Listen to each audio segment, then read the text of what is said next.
Invitée de 15 cette semaine, c'est Clara Isé, chanteuse, autrice, compositrice. Bonsoir. Bonsoir. Clara Isé, c'est ça. Toi qui encaisses les coups, si un jour tu décides de t'offrir au vide, tu seras mon étoile, je hisserai les voiles. J'adore cette chanson. Vous êtes l'une des révélations musicales de cette année. Vous avez sorti votre premier album Océanonox, Le Monde, Libération, Télérama. Tout le monde encense votre musique pop aux accents lyriques et au clin d'œil urbain. Vous êtes nommé aux Victoires de la musique dans la catégorie chanson originale pour votre titre Douce aux côtés du rappeur SDM et Pierre Demar. Ça fait quoi de se retrouver en sandwich entre ces deux garçons? Je suis trop contente d'être aux Victoires. Enfin, surtout que la chanson elle soit nominée. Puis ça me touche vachement parce que c'est une chanson que c'est de la chanson qui s'appelle Douce et qui est une chanson que j'adore particulièrement dans cet album. Du coup, c'est joli pour moi d'y entrer comme ça. Et je suis trop bien entourée, donc c'est trop cool. Qu'est-ce que vous avez ressenti quand vous avez appris la nouvelle? J'ai été super surprise. En fait, j'ai été super surprise que ce soit dans cette catégorie-là parce que pour moi, cette chanson, en plus, Douce, c'est une chanson qui compte vachement pour moi. C'est une chanson que j'ai écrite presque comme un... C'est la chanson peut-être la plus intime, la plus secrète de l'album. Du coup, je sais pas celle sur laquelle j'aurais misé forcément pour cette nomination. Et ça me touche particulièrement parce que je crois que c'est peut-être la plus sincère que j'ai composée dans cet album.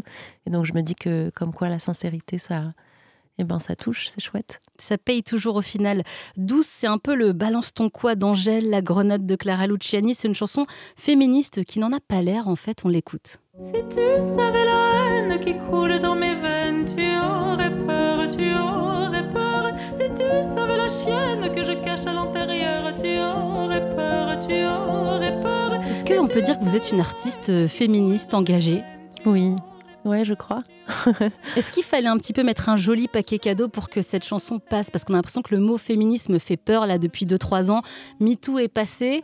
Est-ce que vous avez pensé à ça en l'écrivant, en n'étant pas trop frontal? Non, en fait, c'est marrant. Je pense que quand j'ai composé cette chanson, comme souvent quand je compose des chansons, c'est très rare que je compose une chanson en me disant en amont que j'ai un message à faire passer. Enfin, dans le sens, c'est pas ça, mais c'est plutôt que j'ai l'impression qu'en fait, souvent je commence à composer parce qu'il y a quelque chose, parce que j'ai une question à l'intérieur de moi et que j'arrive pas à la formuler par des mots habituels et que j'arrive pas à y répondre avec la langue habituelle. Et du coup, je me mets au piano pour essayer de transformer les émotions que j'arrive pas à nommer. Et du coup, dans Douce, je pense que c'est ça qui était assez joli, c'est qu'en fait, c'est une chanson que je pense que j'avais besoin de me réconcilier avec l'idée de la douceur. Pour 1000 raisons, mais aussi je pense parce que quand on est élevé en tant que femme dans cette société-là, je pense qu'il y a une grande injonction à la douceur, mais qui est une injonction qui n'est pas de la vraie douceur en fait très souvent, et qui fait que souvent ça nous met en colère par rapport à cette demande-là. Et du coup, ouais, j'avais besoin de me réconcilier avec la douceur réelle, qui je pense est une grande force.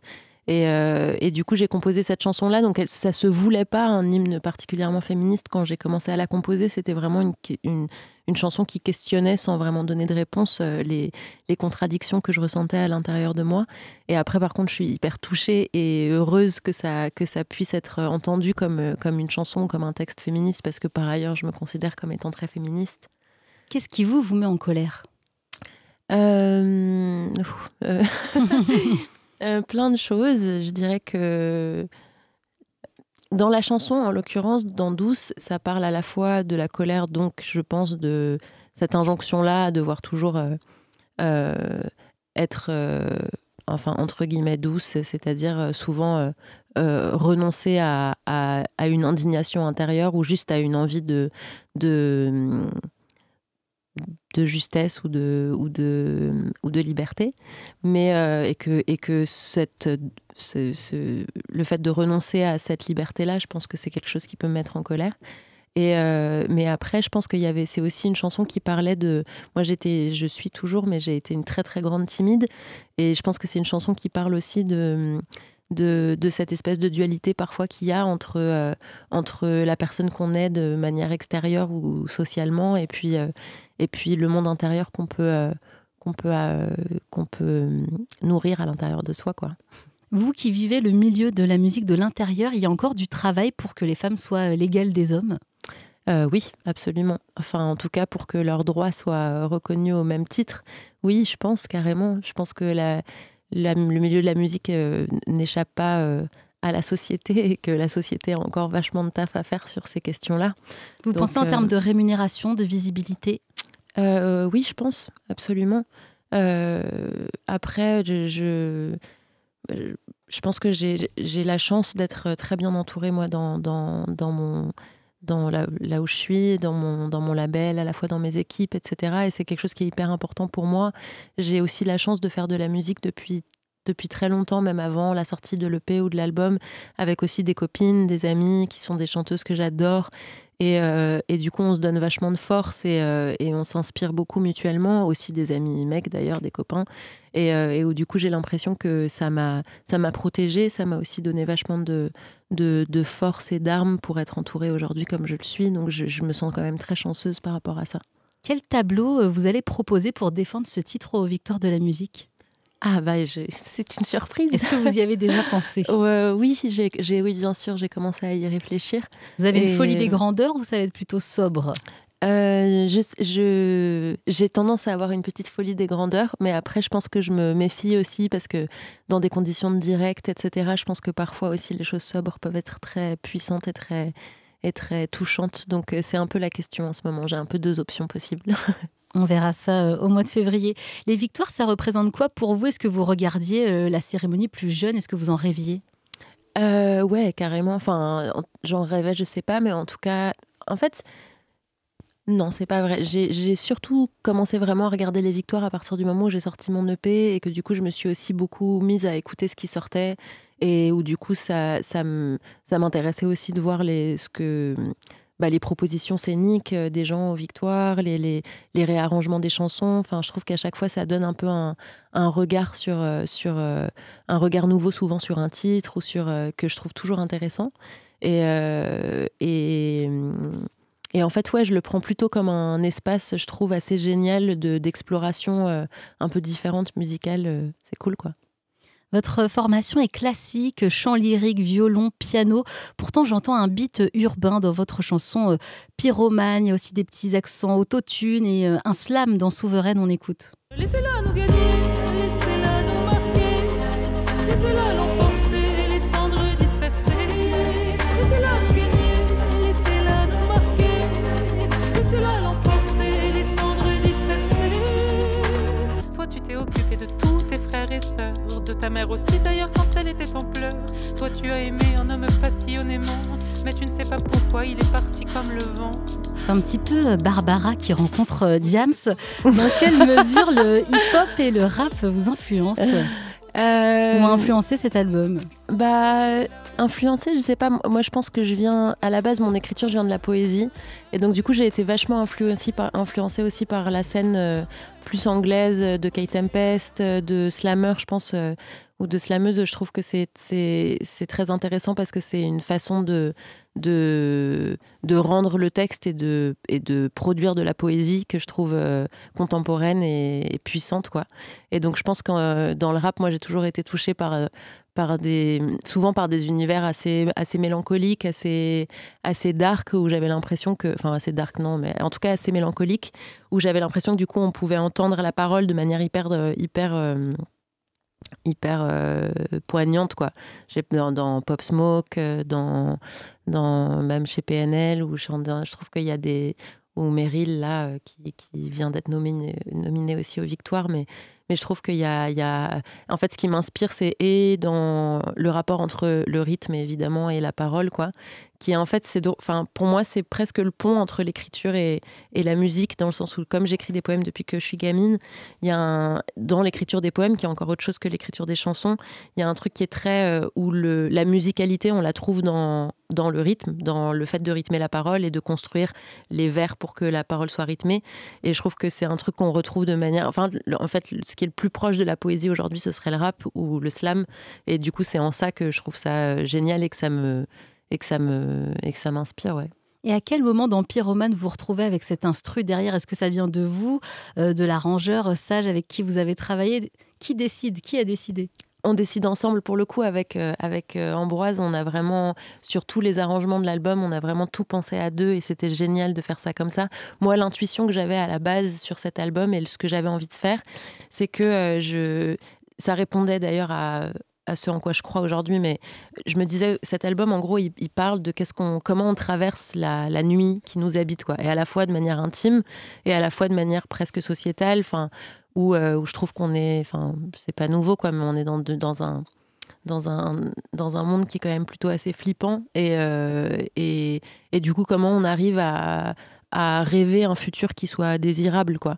Et du coup, une des intuitions que j'avais, moi, c'est que j'ai l'impression que pour essayer de continuer à imaginer un monde qui puisse être vivable, il faudrait qu'on arrive à allier des outils anciens et des outils contemporains. Donc c'est un peu ce que j'ai essayé de faire dans cet album en termes de prod, à la fois d'utiliser des chœurs, des cordes, des cuivres, des choses qui sont plus acoustiques entre guillemets ou qui sont très anciennes, et à la fois des choses plus contemporaines qui sont ces rythmiques-là, qui sont plus électro ou plus urbaines, des synthés, enfin des textures qui sont plus contemporaines, et où pour moi ça répondait à ce truc-là de essayons d'allier les forces, en tout cas d'imaginaire, pour que quelque chose naisse, quoi. Dans vos influences, il y a Barbara, Maria Callas, Rosalia, et vous citez aussi Dinos. Paris, c'est 4 saisons en une journée, les gens ont la conscience dans le feu, ils se la racontent parce qu'ils ont pas confiance en eux. Je crois bien que je leur ressemble, des couteaux et des agrafes dans le dos. Quand je règle un problème, j'en aggrave un autre. Paris, c'est 4 C'est ma chanson préférée de Dinos. Pourquoi ce rappeur particulièrement ?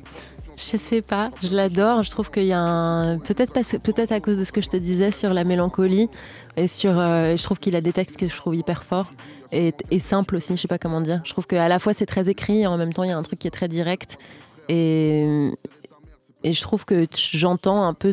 Peut-être c'est en ça que moi je me sens proche, hein, même si je fais une musique qui a rien à voir, mais je me sens proche de lui parce que je sens une mélancolie et une envie à travers la parole et à travers un truc de décortiquer la langue et de ramener à un truc brut de la langue, une façon d'essayer de sortir de la mélancolie, quoi, et de créer un collectif aussi. Je sais pas, il y a un truc qui me touche là-dedans.